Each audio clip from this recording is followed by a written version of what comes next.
nascemos de novo. Entramos agora na formação de um novo DNA. Queria que você começasse a pensar agora em termos de estrutura de formação da tua vida.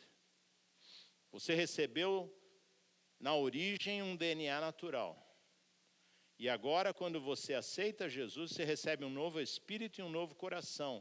E nesta geração, você recebe agora um DNA especial de Deus para cumprir um propósito que está escrito no livro de Deus.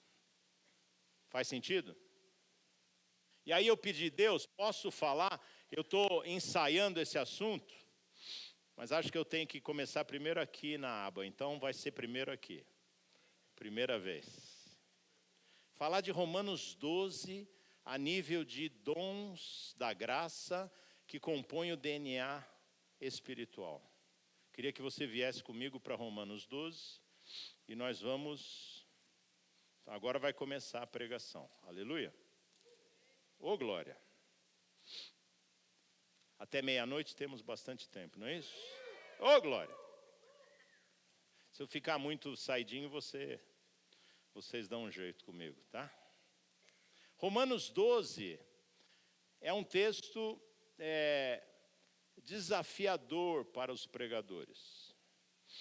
Porque quando se fala de dons, e dons são absolutamente necessários como plataforma de operação no reino, ninguém funciona sem dons. E aí a gente começa a pensar primeiro nos dons do Espírito, que é 1 Coríntios 12. A gente começa a pensar em oração em línguas, né? Ou diversidade de línguas, interpretação de línguas, palavra de ciência, palavra de conhecimento e milagres e dons de cura. E a gente vai por aí, amém? Fé.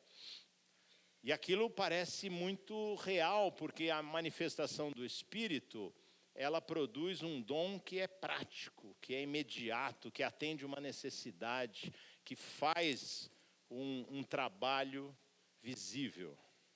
Aí você começa a pensar no ministério, e aí você vai para Efésios 4, e você pensa nos dons do ministério, né? No apóstolo, no profeta, no evangelista, no pastor e no mestre, e esses 5 dons compondo a obra do ministério e guardando a congregação, guardando a igreja de manipulações humanas. Amém? O texto de Efésios 4 fala muito de tendência à maquinação do erro, fala muito de manipulação do homem, ou seja, muitas igrejas podem pecar pela falta de aceitação e exercício dos dons. Mas aí a gente vai para o lado pessoal. Como é que fica Romanos 12 nesses dons? Vamos ver se a gente entende essa noite? E a partir desse entendimento a gente começa a operacionalizar na nossa vida. É muito importante que você e eu entendamos o nosso DNA. O que já está aí, que precisa ser operacionalizado, e aquilo que não é, que não precisa ficar preocupado. Queria te dar uma dica. Reino de Deus não se compara. Ninguém é para se comparar a ninguém. Quando Deus te criou, Ele te criou como uma obra-prima. Você é único no universo. Não tem ninguém como você. Aleluia. Se você começar a se comparar, de duas uma. Ou você vai se achar melhor e vai ficar orgulhoso e vai desprezar o outro. Ou você vai se achar pior e vai começar a sentir inveja e ciúmes. Os dois são carnais. Então não se compare. Não olhe para uma pessoa e tente ser o que ela é. Porque você não é ela e ela não é você. E você é a obra-prima de Deus e Deus sabe muito bem com que estrutura de DNA Ele te criou. Aleluia? Isso tira um peso, né? Porque aquilo que você é e que você trouxer à existência vai funcionar perfeitamente e vai dar frutos. Para mim, eu vejo o exemplo hoje da igreja, né? A igreja vivia, apesar de toda a bênção estabelecida e determinada e decretada, a igreja ainda vivia uma inquietação. Né? Se eu puder compartilhar, né, o coração dos pastores, a inquietação de, é aqui mesmo ou nós vamos para outro lugar? Vamos fazer outra coisa? Acho que não é bem isso aqui, acho que nós temos que fazer outra coisa, vamos mover para outro lado. E a minha percepção é que quando vocês agora falam, não, é aqui. Isso aqui é o lugar que o Senhor nos deu. Vamos estabelecer. Agora o Senhor vai acabar de derramar. Aleluia? Isso é muito importante. Convicção de destino. Convicção que você está no lugar certo, na hora certa, com o Deus certo e único. Amém? Não tem outro. Ele é único e Ele é soberano. Romanos 12, verso 1. Rogo-vos, pois, irmãos, pelas misericórdias de Deus, que apresenteis o vosso corpo por sacrifício vivo, santo e agradável a Deus, que é o vosso culto racional. Começamos aqui, vamos entender o contexto dos dons. Você foi chamado para ser apresentado como um sacrifício. Sacrifício, eles pegavam o cordeiro, ou pegavam o novilho, ou o bode, lenhava, derramava o sangue, cortava, matava, cortava e colocava no altar para queimar. Sacrifício significa morte. Quando a Bíblia fala de sacrifício, ela está falando de morte. Então, se você está apresentando um sacrifício vivo, é um sacrifício no qual você não precisa morrer, mas algo em você vai ter que morrer. Amém? Algo em você vai ter que morrer. Um desejo, uma paixão, uma ambição, uma ideia fixa, né? Tem gente que lembra o Asterix? Ideia fixa? Tinha uma personagem que era ideia fixa. Tem gente que tem ideia fixa. E aquela ideia fixa o tira desse livro lindo que Deus escreveu a teu respeito. Porque ele ainda está com uma ideia fixa, ele ainda quer cumprir um sonho que Deus quer tirar. Em 1 João diz assim, vocês pedem e pedem mal, para gastar nos vossos próprios desejos. Então, nós temos que aceitar que o plano de Deus é melhor e nós queremos vivê-lo, que significa apresentar a nossa vida como um sacrifício vivo, santo e agradável a Deus, que é uma decisão da mente. É aqui que você toma a decisão e desce para o coração. É um culto racional, é uma decisão inteligente. Não há coisa mais inteligente do que obedecer a Deus. E obedecer a Deus depende de uma decisão. E para que você não seja enganado, você recebe revelação na palavra. Amém? Você vai se apresentar como um sacrifício vivo. E a palavra de Deus diz, pelas misericórdias que se renovam. Então, pela misericórdia de Deus, eu consigo ter consciência para fazer isso que Deus quer que eu faça. Porque depois que eu tomo a decisão é que eu começo a viver aquela vontade que é boa, agradável e perfeita. Então, no momento da decisão, pode ainda estar meio turvo. Tem gente que no momento da decisão fica com incerteza. Por isso que é pela fé, você pega uma palavra, toma posse e dá o passo. Amém? Verso 2, e não vos conformeis com este século, ou não vos conformeis com este aion, com este tempo, com este período de tempo no qual as coisas ainda não estão estabelecidas como o reino de Deus na terra. Não vos conformeis a essa estrutura vigente aí fora. Não vos conformeis, mas transformai-vos pela renovação da vossa mente. É muito importante o que está cruzando a tua mente e está descendo para o coração. Você não pode servir a Deus sem uma mente renovada. E a mente só pode ser renovada pela lavagem de água da palavra. Amém? É a estrutura do teu ser, a estrutura do teu espírito que tem que ser um odre novo, e a tua estrutura mental que tem que ser uma estrutura nova para receber o novo de Deus. Se você continuar no mesmo padrão do velho homem, pensando as mesmas coisas, se entretendo das mesmas coisas que você se entretia na vida passada, você não vai conseguir viver a renovação. Então, tudo que nós vamos pregar hoje depende desses primeiros 2 versos. Se apresentar como sacrifício e viver a renovação. Amém? E aí continuamos. Porque pela graça que me foi dada, verso 3, digo a cada um dentre vós que não pense de si mesmo além do que convém. Antes pense com moderação, segundo a medida da fé que Deus repartiu a cada um. Agora a terceira dica. Vou falar em inglês para ficar chique. It's not about you. O projeto de Deus não é a teu respeito. O bam não vai ser você. O beneficiário não é você. Você é o instrumento para abençoar outros. Isso muda completamente a tua dinâmica.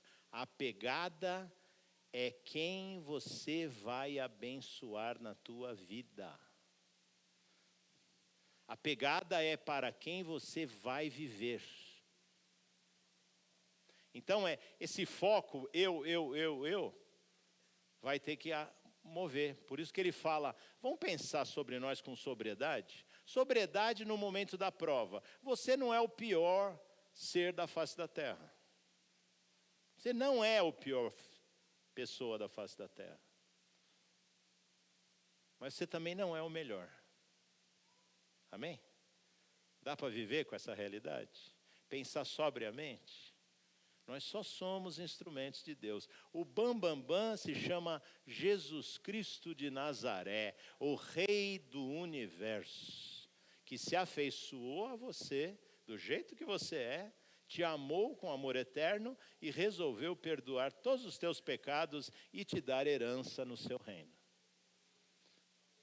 E aí ele resolveu, porque nós temos aí umas décadas para viver, ele resolveu te usar nessa terra. Para o propósito dele. Um morreu por todos, para que todos vivam por aquele que morreu e ressuscitou. Faz sentido? Então agora nós estamos entrando numa perspectiva de sobriedade. Gente, ninguém aqui é o bacana. E ninguém pretende ser o bacana. Seja lá o que você tiver que fazer, faça com excelência, para Deus, capriche, dê o seu melhor, ore, jejue, busque, se prepare, mas saiba que a glória toda será dele, não tua. Dá para viver com esse fato? Dá para transferir? Vai transferindo. Se começarem a achar que isso é alguma coisa, você já transfere. Vai transferindo e pense de si com muita sobriedade. Pense de si de uma forma moderada. Não fique depressivo, não se ache uma porcaria. A Bíblia não manda você ter baixa autoestima, mas a Bíblia também não manda você ficar todo cheio com o teu ego inflado, tá? Quando o ego infla, Deus vai ter que botar um espinho na tua carne. Então, para que você não precise de espinhos na carne, desinfla esse ego, tá? Eu tinha um pastor muito amado na Expansão Ágape que ele costumava falar, irmão, menos.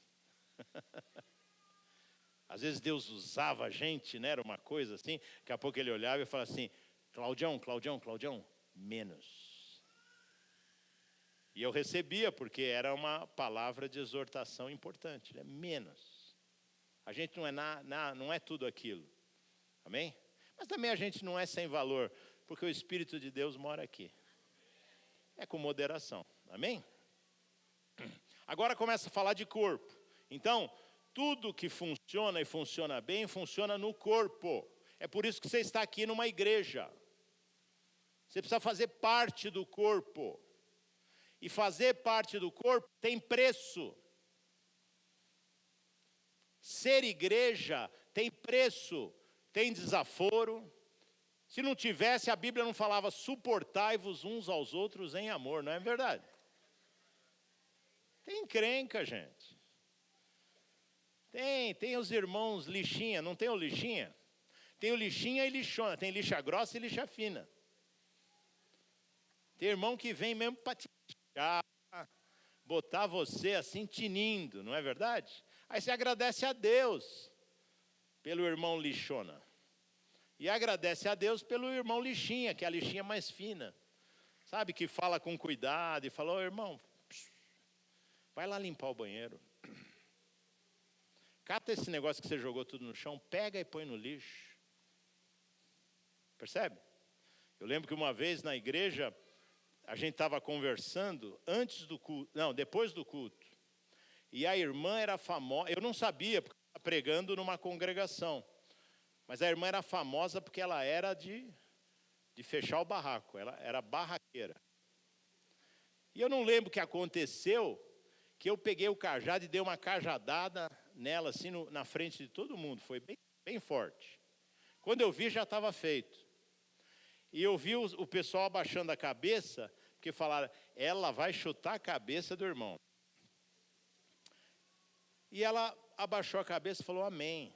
Quando ela falou amém, o pessoal começou a ficar mais aliviado. Depois me chamaram de lado, falaram assim, você não imagina o risco que você correu.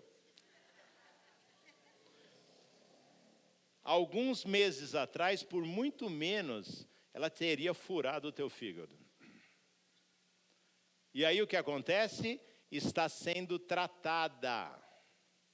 Se você se magoar e sair do corpo, você não vai ser tratado. Aí vira irmão borboleta, sabe irmão borboleta? Pousa, daqui a pouco vai voando, pousa. Porque não quer ser tratado, porque não aguenta o tratamento, porque tratamento dói. Tocar nos pontos que você precisa de transformação não é agradável, dói.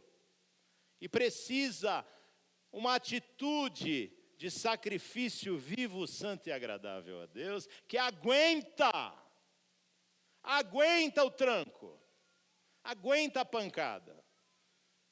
Que lá na frente você vai ver o fruto de justiça estabelecido na. Então nós vamos ter que ter fé para aguentar, para permanecer na pegada. Porque se você crê que Deus te trouxe aqui, então Deus não vai te liberar enquanto não fizer tudo que tem que fazer. E caminho no deserto de 8 dias, para aquela geração foram 40 anos. O caminho era 8 dias. Então você escolhe se você quer 8 dias ou se você quer 40 anos.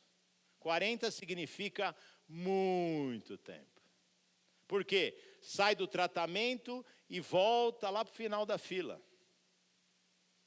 Olha, eu já vi muito isso. Porque não aguentou, porque não quis se oferecer como sacrifício vivo, santo e agradável. Aleluia. Aqui é só preparação, né, para a palavra. Então vamos agora para os dons. Ô, glória. Mais poucas horinhas e vamos estar com a palavra bem trabalhada. Verso 4, porque assim como num só corpo temos muitos membros, quem é membro do corpo de Cristo, levanta a mão. Mas nem todos os membros têm a mesma função, né? Eu vou dar uns exemplos, só porque eu sei o nome, né? Tem o Lucão e tem o Nicão. São diferentes chamados, amém? e assim por diante. Então, muitos membros com diferenças uns dos outros. E, verso 6, com diferentes dons segundo a graça. Diferentes dons segundo a graça.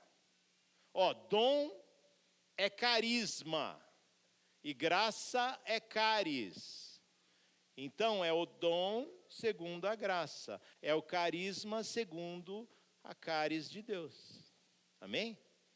Dom segundo a graça. Se é dom, é dado. Amém?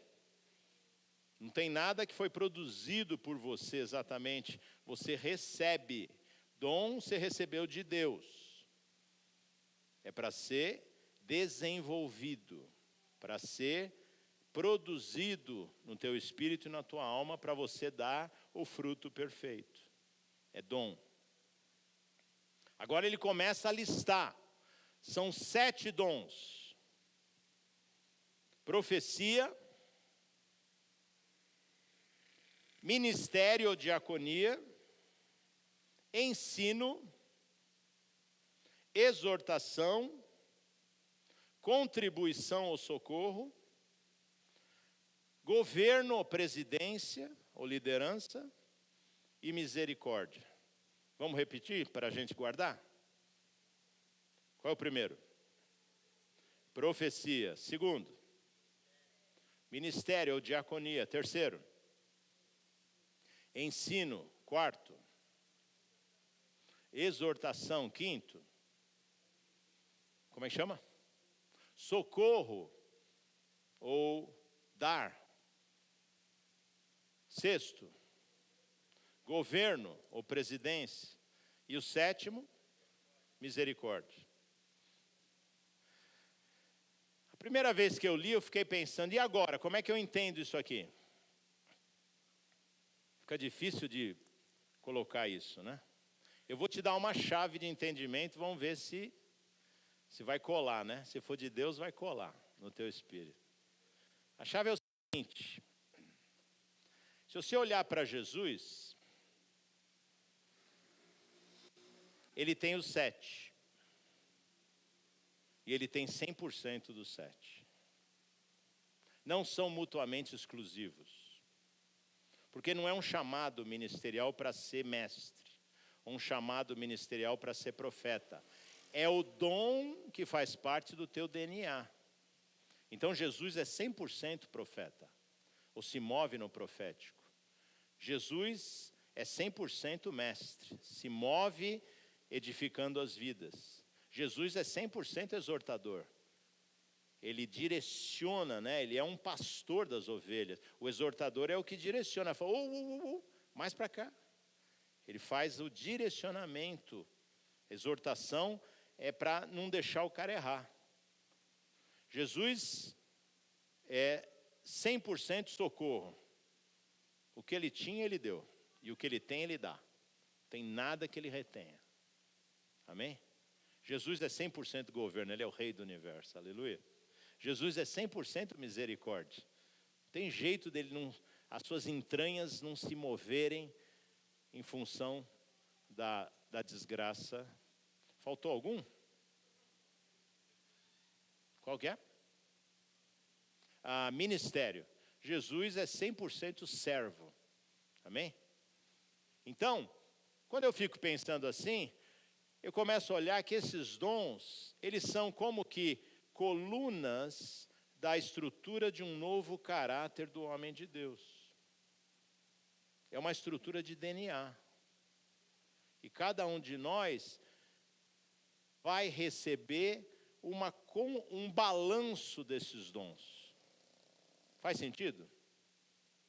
E eu gostaria que essa noite Deus começasse a te revelar aspectos deste DNA na tua vida. Depois nós vamos fazer orações específicas. Aleluia. Vamos esmiuçar agora? Estou indo bem, hein? Uau. Vocês vão sair daqui antes da meia-noite. Glória a Jesus. Quem está animado aí? Ô, glória. Amém. Primeiro, profecia. O que é o dom de profecia aqui em Romanos 12? Não é o ser profeta. Não é o mover no profético, no sentido do dom do Espírito Santo. Esse dom de profecia é uma atitude com relação à mente de Deus. A pessoa, na composição do novo DNA, ela tem uma atitude de trazer a vontade de Deus para a terra. Faz sentido? O profeta, na verdade, ele é a boca de Deus. O profeta, ele transfere o que está no coração de Deus. E se você é profeta, você vai exercer o teu dom profético, certo? Assim diz o Senhor, blá, blá, blá. Mas se você recebeu no teu DNA esse dom de estrutura de alma, você está sempre assim: o que Deus tem para essa fase da minha vida? O que Deus tem para eles? O que Deus tem para essa igreja? Você vai projetando. Será que o que eu estou fazendo é o que Deus queria que eu fizesse? É uma atitude com relação ao comando e ao projeto. Aquele livro que ele escreveu, você quer viver ele integralmente. O Senhor fala: os meus pensamentos são mais altos que os teus pensamentos. Então, essa atitude do profeta, ela é uma atitude de trazer para a sua vida o que Deus tem para você, ou para a vida dos outros. E aqui nesse sentido, a palavra diz assim: se é profecia, cadê aqui? Se profecia, seja segundo a proporção da fé. Então, para você exercer esse dom, você tem que ser ativado na tua fé. Porque é muito fácil você esquecer que Deus existe, que Ele faz parte da tua vida. E você começa então a viver os teus projetos. Mas se a tua fé começar a ser edificada, você vai começar a trazer pela palavra o exercício daquilo que é Deus na tua vida. Então, o profeta, ele não pode exercer e não pode viver a essência do profético sem fé. Então, a profecia e a vida profética, ela está associada a uma atitude de fé. E a fé vem pelo ouvir. E o ouvir da palavra de Deus. Então, a fé, ela é uma semente que foi entregue a cada um, mas ela é nutrida com a palavra. E o profeta, na verdade, o que ele vive a revelação. A pessoa que tem esse dom muito forte, ela busca a revelação de Deus. A importância é a revelação. Eu creio que tem muito disso no meu coração. O desejo do meu coração é viver a essência da revelação de Deus. E eu lembro que uma vez eu fui convidado lá em Houston, veio um teólogo brasileiro muito famoso, eu não vou citar o nome. Ele foi convidado, por um grupo de pastores, e ele ia dar então uma exposição.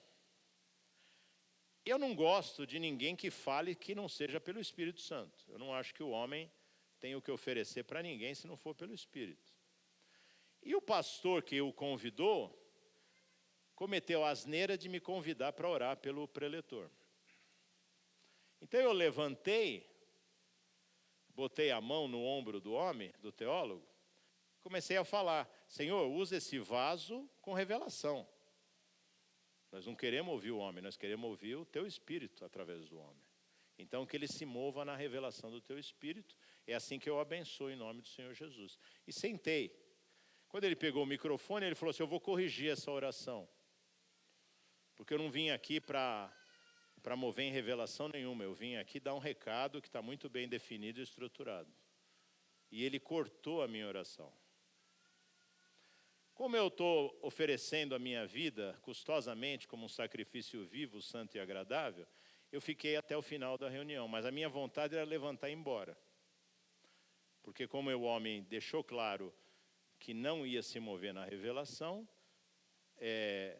eu também já sabia que ele não tinha muito para oferecer. E, na verdade, apresentou um PowerPoint lindo, falou por 1h30, e eu gravei tudo e não serviu de nada. Deletei o arquivo. E o cara é teólogo daqueles que assina a Bíblia, entendeu? Então, a pegada desse dom é a pegada de quem quer ouvir Deus. Quer a palavra de Deus, o conceito de Deus, a presença de Deus, o projeto de Deus na sua vida. E o quanto você tem deste dom determina o quanto que você se move para alinhar com o Senhor e o quanto você sofre de não estar alinhado.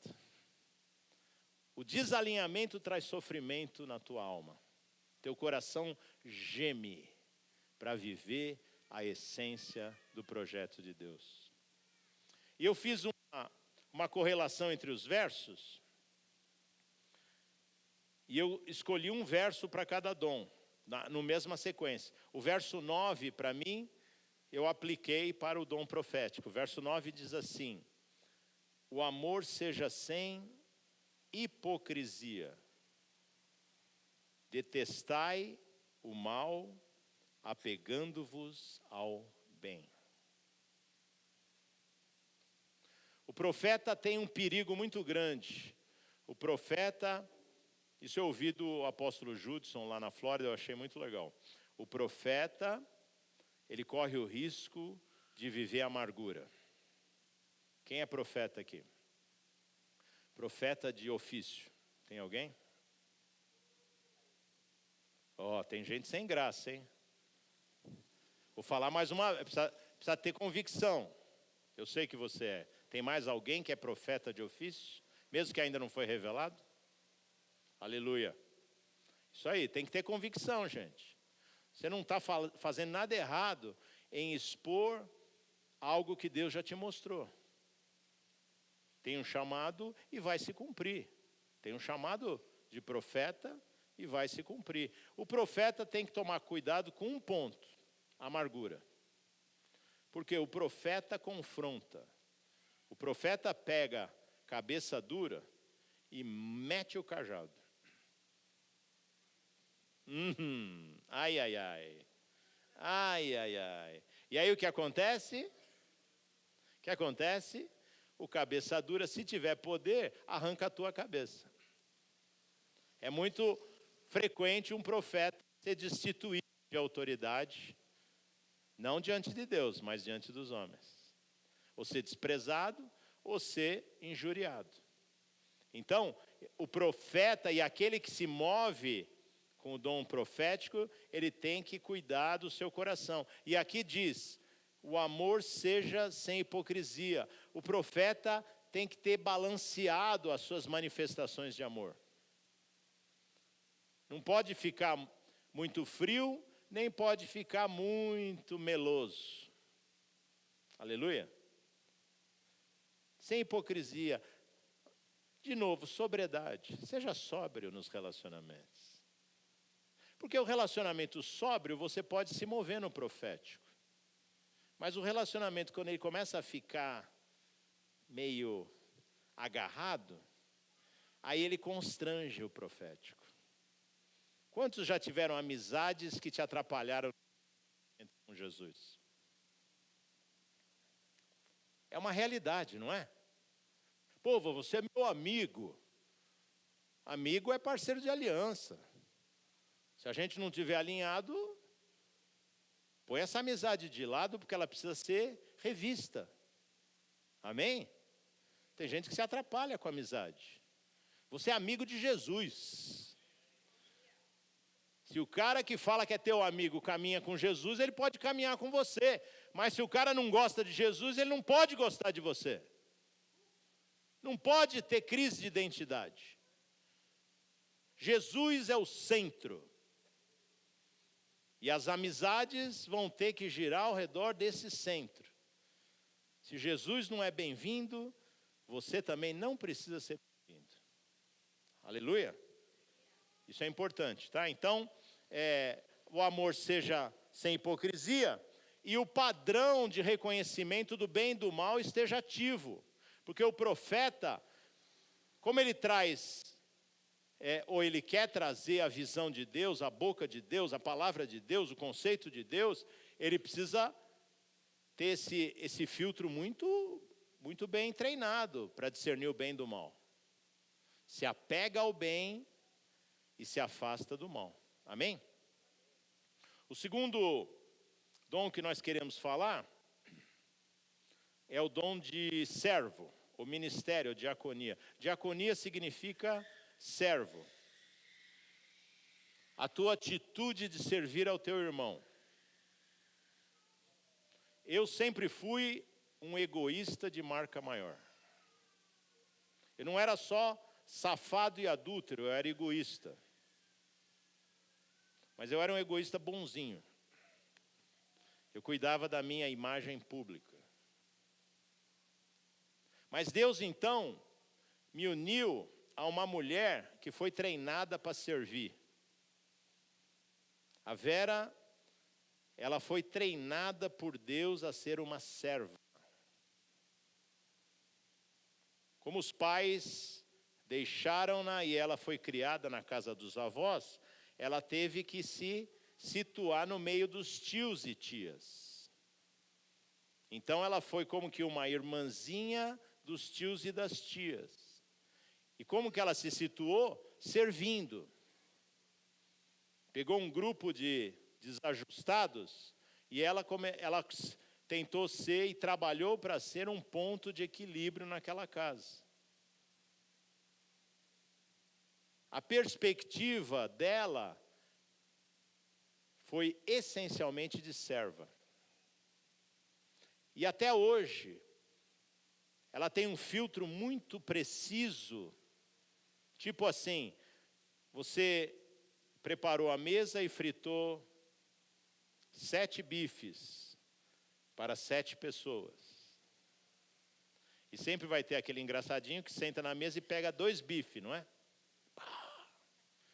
E a Vera primeiro arrancar um bife do prato do sujeito e falar assim, é um bife para cada um. Tá entendido? Percebe? Ela está atenta na necessidade, no suprimento. Então ela precisa equilibrar. Se a provisão é menor, temos que ter um padrão de justiça. O servo, nesse sentido aqui, como DNA, é uma pessoa que tem uma atitude para com o outro. Que consegue enxergar a sua vida, como eu posso servir. Então, é uma pessoa que chega na casa do outro e não vai ficar sentada na mesa esperando ser servida. Já vai, o que está precisando para fazer a janta? Depois vai lavar a louça, entendeu? E se a criança está desassossegada, ela vai cuidar da criança. Isso é uma atitude. Amém? Isso que é diaconia. Neste dom de Romanos 12, o ministério, o dom de ministério te leva a uma atitude diante da necessidade dos outros. Você começa a ficar sensível. Isso aqui é o treinamento. Então, quando você receber algum outro dom espiritual ou ministerial, você tem uma estrutura de caráter para poder ser funcional. Está dando para captar? E aqui ele fala assim, para o servo, eu não sei como é que está a tua tradução, mas aqui diz, dedique-se ao ministério, não é isso? Não sei a palavra que vem aqui é diligência, dedicação, atenção, é isso que vai gerar. Por quê? A pessoa que está só preocupada com si mesma, com as suas necessidades, ela não tem olhos para os outros. Ela não vê, e a pessoa está do lado dela, com a necessidade, ela não percebe. Se isso não for treinado no teu DNA, você pode ser o maior evangelista do planeta, o maior apóstolo, o maior profeta. Você não está pronto. Porque as oportunidades passam na tua frente e você não pega. Aleluia. Está dura essa palavra? A intenção era essa mesmo. É te dar uma cutucadinha. Porque tem tanta oportunidade que Deus coloca. Eu vou contar uma aqui para minha vergonha e para a glória de Jesus. Eu trabalho há muito tempo com um rapaz que é meu chefe, lá em Houston. Eu gosto muito dele, eu amo ele com um amor muito profundo, porque ele parece meu pai. E a gente tem uma identidade muito grande. Mas agora a empresa mandou eu fazer trabalho aqui em Taubaté, então eu estou passando metade do tempo aqui em Taubaté. Estamos ficando mais distante, ele já não vai ser meu chefe. E eu estou prometendo um jantar, fazer um trabalho evangelístico com ele, e já fazem alguns anos que eu não cumpro. Aí, na última viagem aqui para Taubaté, ele foi para a Austrália, o pé dele inchou. Quando ele voltou da Austrália, saiu um coágulo do pé, e esse coágulo podia ter entrado no coração, ele podia ter morrido. Entrou no pulmão, ele teve embolia pulmonar. Quando eu cheguei, encontrei ele numa condição bem assim, enfraquecida, né? Mas ele sobreviveu. Ele falou para mim, Cláudio, de 5 casos como o meu, 4 morre, dá óbito. Mas por algum motivo eu estou aqui vivo, né? E eu, para minha vergonha, eu falei assim, eu sei por que você está vivo, porque eu ainda não completei a obra que eu tenho para fazer na tua vida. Deus já falou de você para mim há muito tempo, e eu estou aqui te enrolando. Queria que você me perdoasse, mas quando eu voltar, a gente vai finalmente cumprir esse jantar, e eu vou te explicar algumas coisas de Deus que você não sabe. E ele falou assim, finalmente. A criação aguarda com expectativa a manifestação dos filhos de Deus. Isso é diaconia. Que obviamente está pouco aqui na minha vida. Está baixinho aqui, o DNA não está muito elaborado, né? Não que não exista, é que não tem atenção para desenvolver. Amém? Isso é importante, né?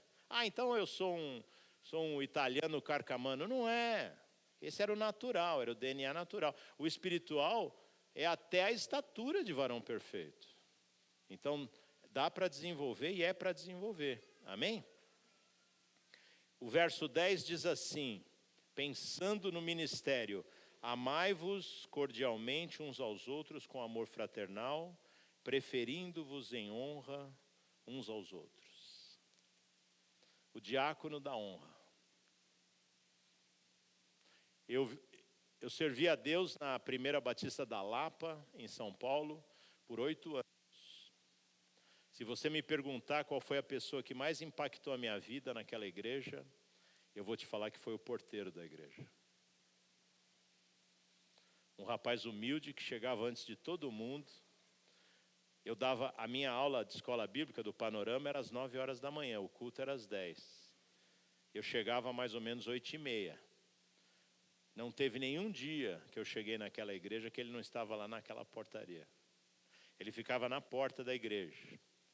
E para cada um que chegava, ele chamava pelo nome, abraçava e dava uma saudação que te encorajava.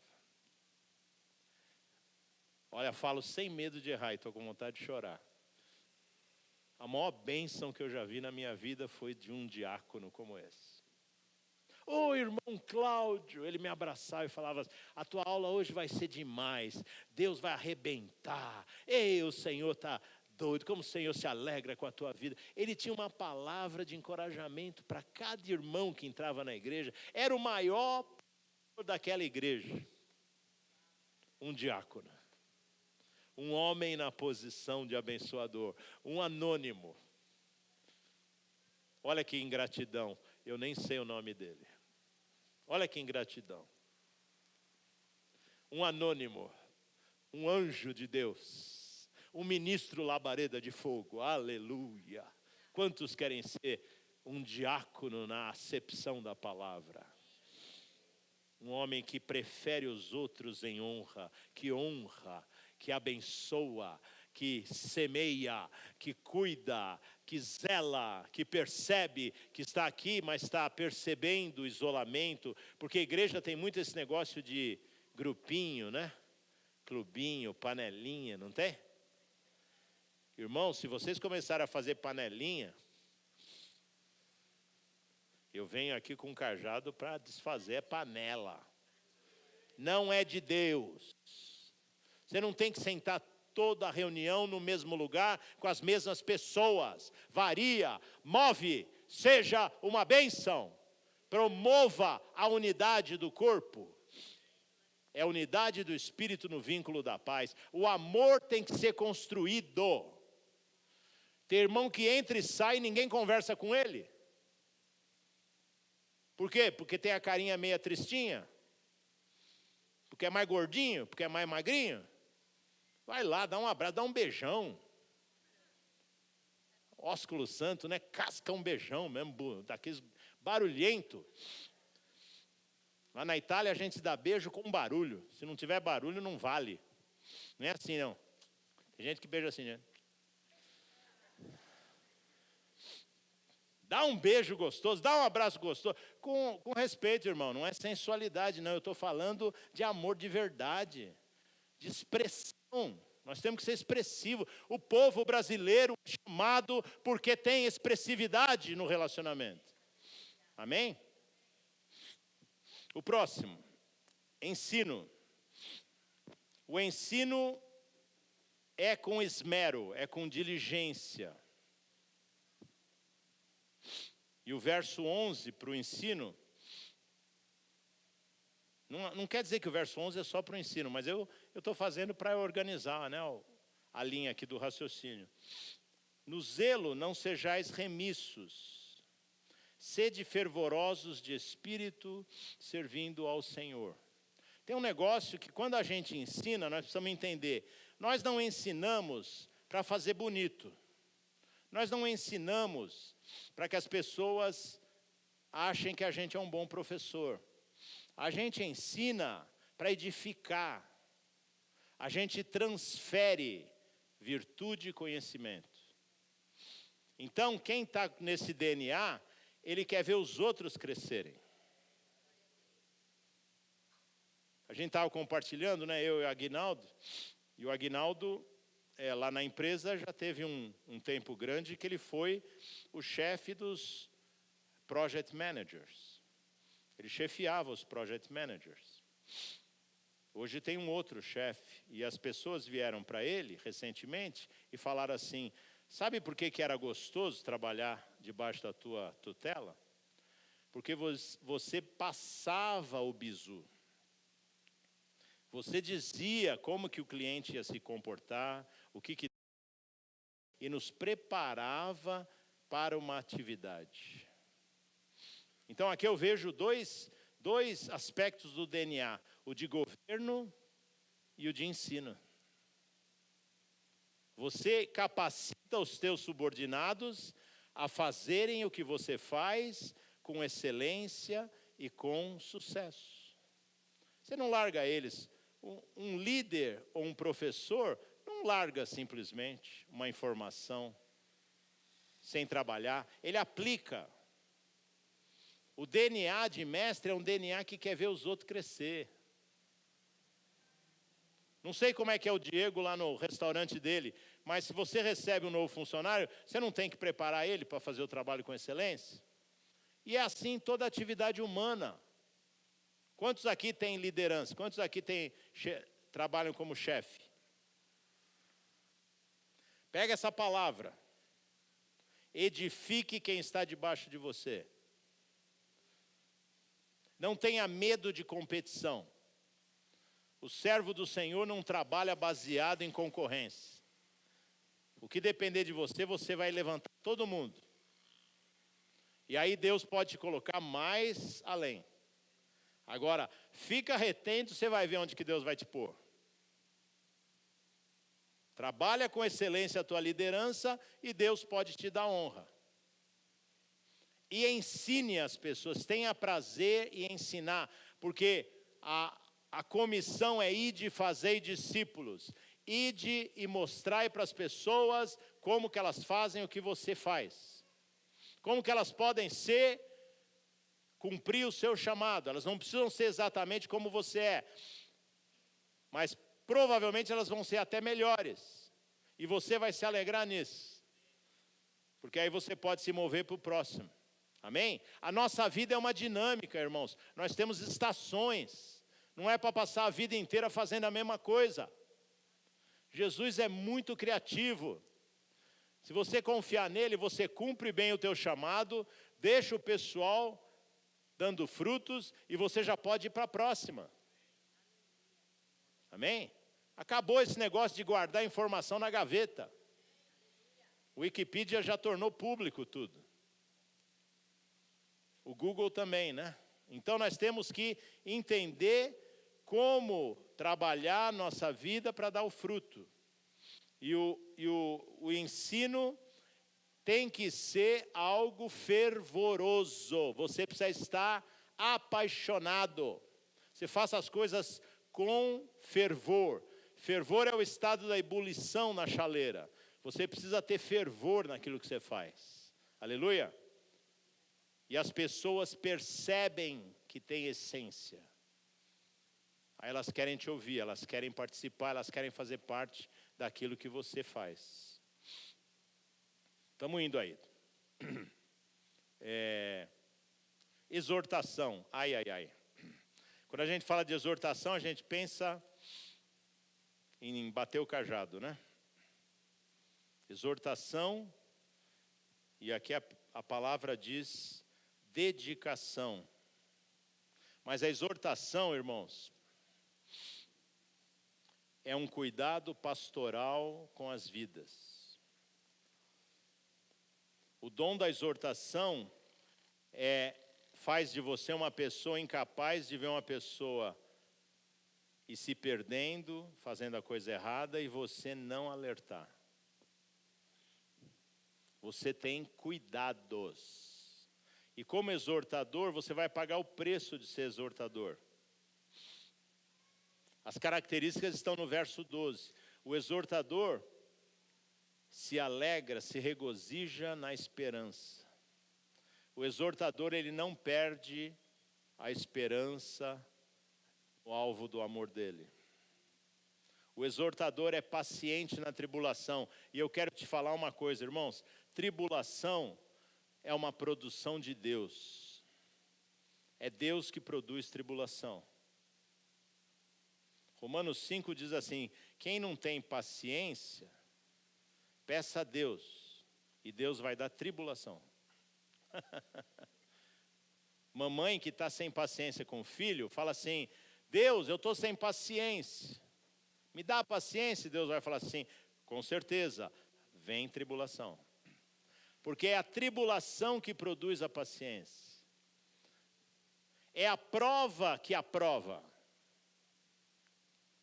Não tem jeito de Deus formatar um caráter sem uma tribulação. Tem uma situação incômoda. A gente quer sempre sair do incômodo, mas é o incômodo que produz. Aleluia? É o incômodo que produz. E aí você tem que entender que no incômodo você se alegra, mantém a esperança, você é paciente, você persevera na oração e você persevera na atitude. Aleluia? Isso aqui é exortação. Os próximos 3 são bem interessantes. O primeiro dos 3 últimos é contribuição. Agora nós vamos falar de como a gente lida com os bens.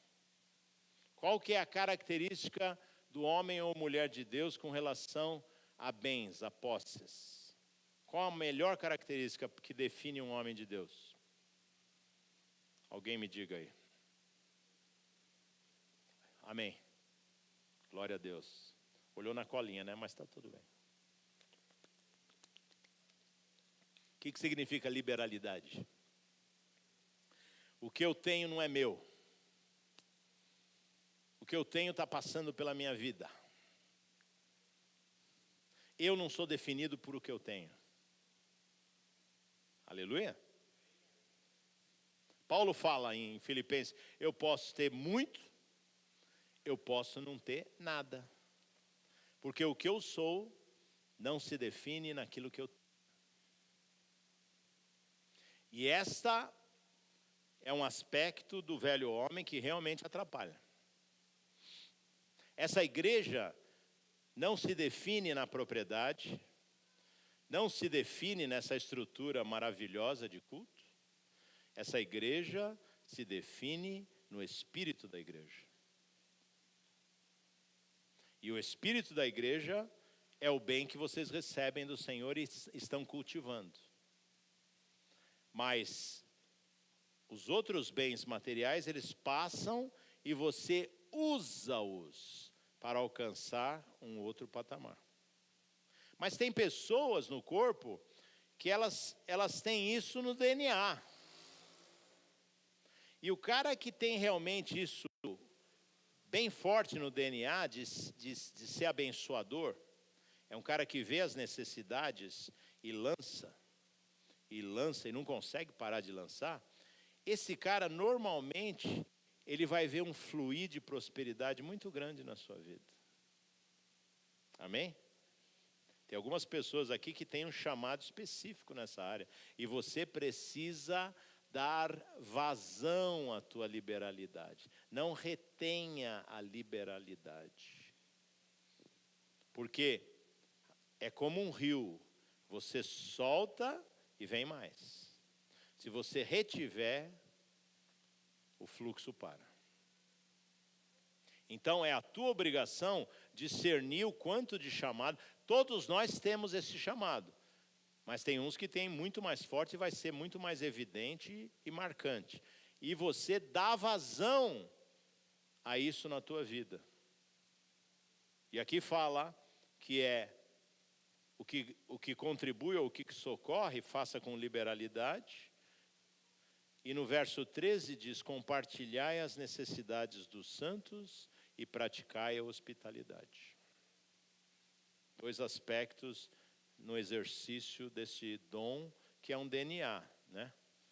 O convite de Deus é que todos nós saibamos nos mover nesse dom, todos eles.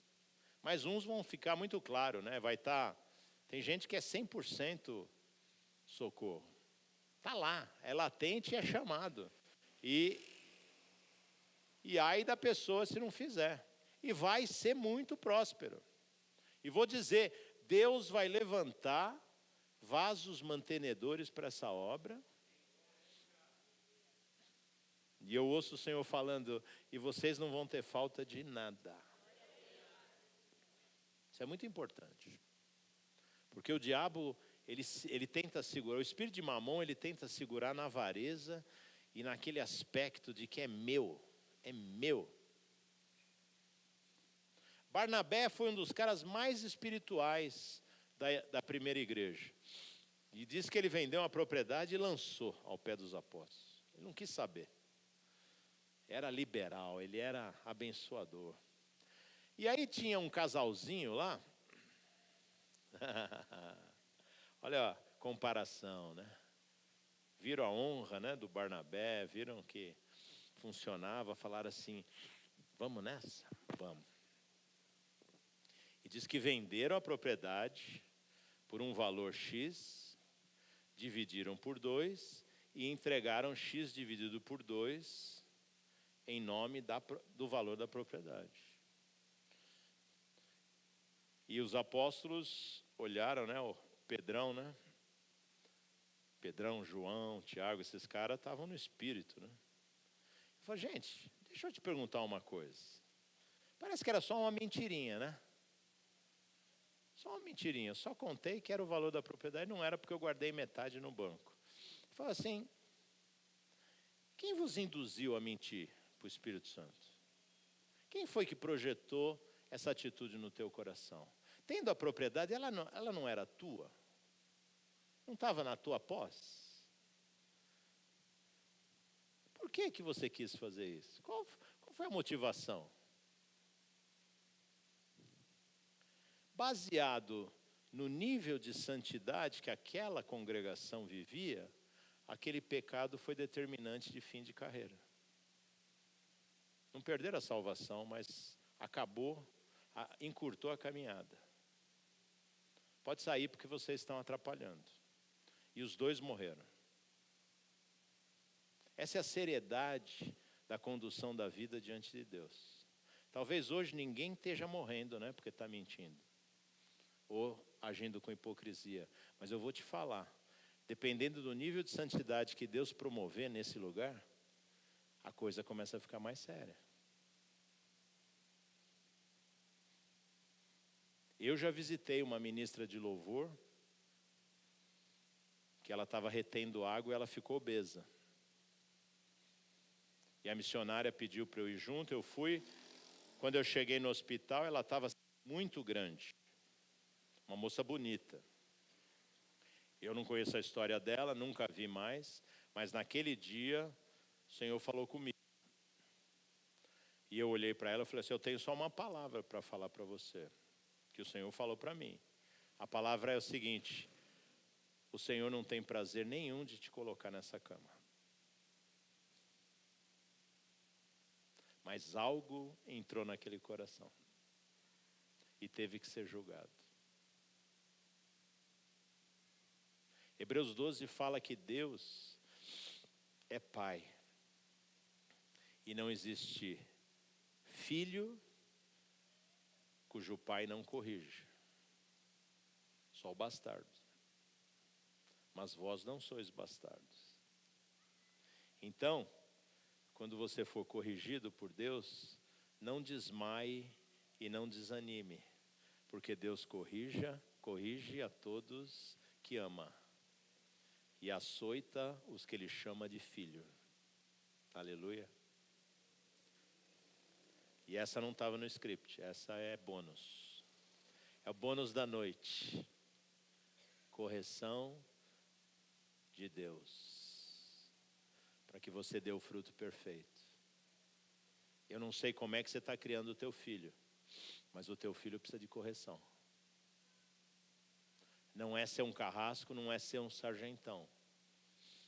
É a correção que Deus aplica na tua vida e você sabe porque você tem sido exercitado nela. Amém? A frustração é um fator de formação de caráter. Não é tudo que o teu filho quer que ele precisa receber. Teu filho precisa aprender a ouvir um não. E o teu não deve significar não mesmo. E o teu sim é sim mesmo. E o que passar disso é do diabo. Amém? Tenha firmeza para você formar um caráter firme no teu filho. Esse mundo quer destruir a autoridade dos pais. E essa história de pai e filho nasceu no jardim do Éden. Quando Deus criou Eva e Adão, muito feliz, começou a profetizar. Essa agora é carne da minha carne e osso dos meus ossos. Vai ser chamada varoa, porque do varão foi formado. E assim deixará o homem pai e mãe, e se unirá à sua mulher, e serão os dois uma só carne. E agora, na autoridade do casal, podem procriar e gerar descendência. E dependendo do que você estabelece na tua casa, você vai reforçar os aspectos positivos ou negativos de um DNA.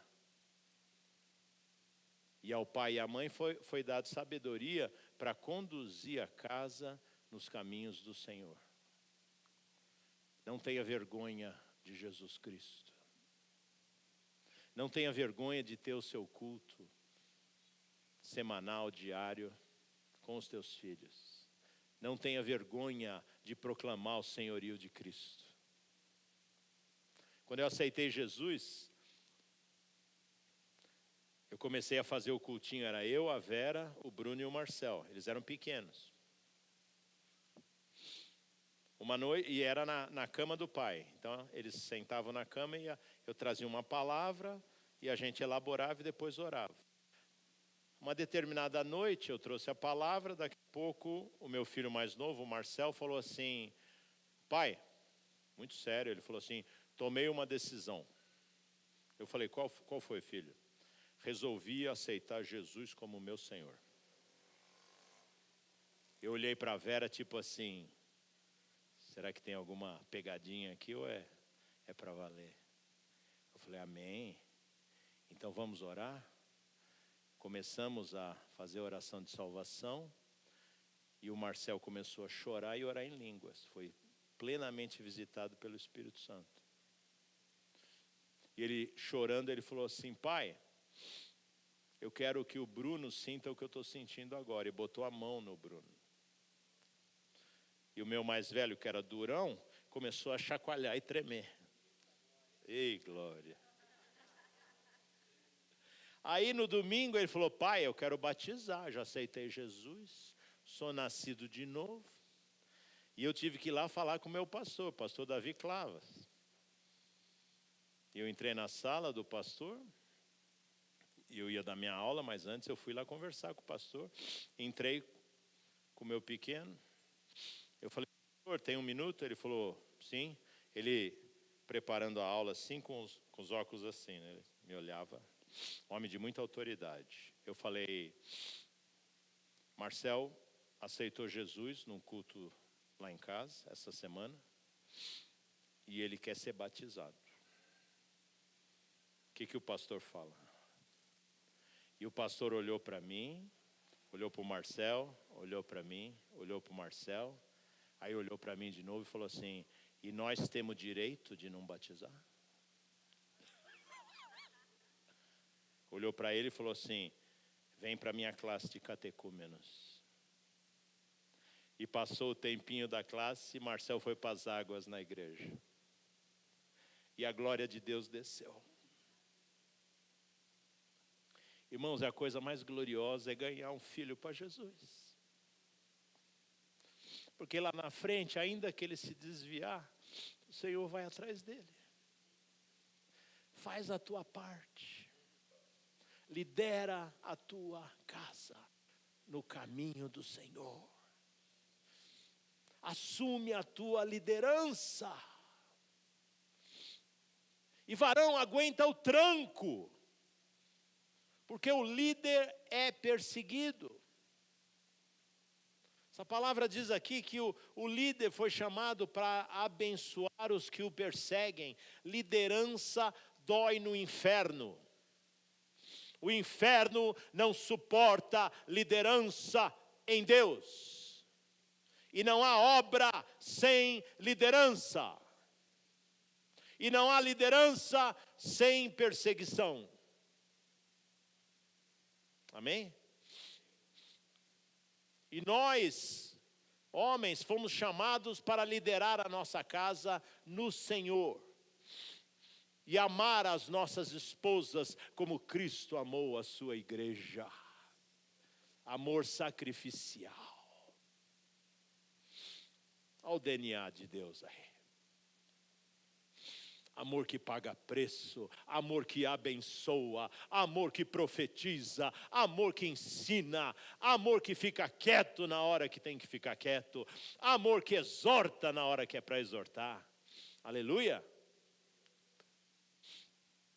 E assim, a tua esposa, que é a coluna da casa, vai poder exercer o seu ministério de auxiliadora idônea.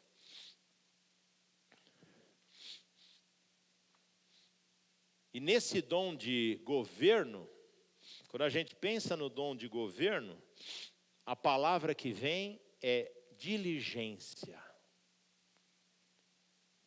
Como é que você define diligência? Cuidado, observação, percepção, capricho, excelência. Gente, vamos caprichar. A gente capricha em tanta coisa, né? E arranja tanto hobby, né? Mas vamos caprichar na gestão da nossa casa. Porque o desafio do ministro é ter o governo da sua casa. O governo da casa te qualifica para o governo no ministério. E agora, para fechar, é o dom que consegue fazer a ligadura. No meio de todos os nossos defeitos e falhas, existe um negócio chamado misericórdia. A melhor definição de misericórdia está na palavra no latim mesmo. É pegar o miserável, aquele que não tem nada para te oferecer, e colocar ele dentro do teu coração e dar um lugar de honra para ele. Sabe que eu vou te desafiar a convidar para sua casa aquele que não tem nada para te oferecer, o mais desprezadinho, o mais largadinho. Quer mostrar que você ama Jesus? Ama o mais baixo deles. A forma como você trata a pessoa que está mais para baixo é a forma como Jesus vai te tratar. Você quer honra? Dá honra para quem não tem nenhuma. Você quer viver mistério de Deus? Estende a mão para aquele que não tem nada, para aquele que perdeu tudo. Porque existem pessoas, e você não precisa procurar muito longe, que já perderam a esperança, perderam a fé, perderam a autoestima, e muitas consideram seriamente se suicidar, dar cabo da sua própria vida.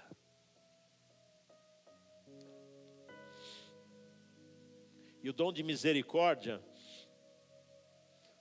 é exercido com alegria. Você não exerce a misericórdia com peso. O dom de misericórdia,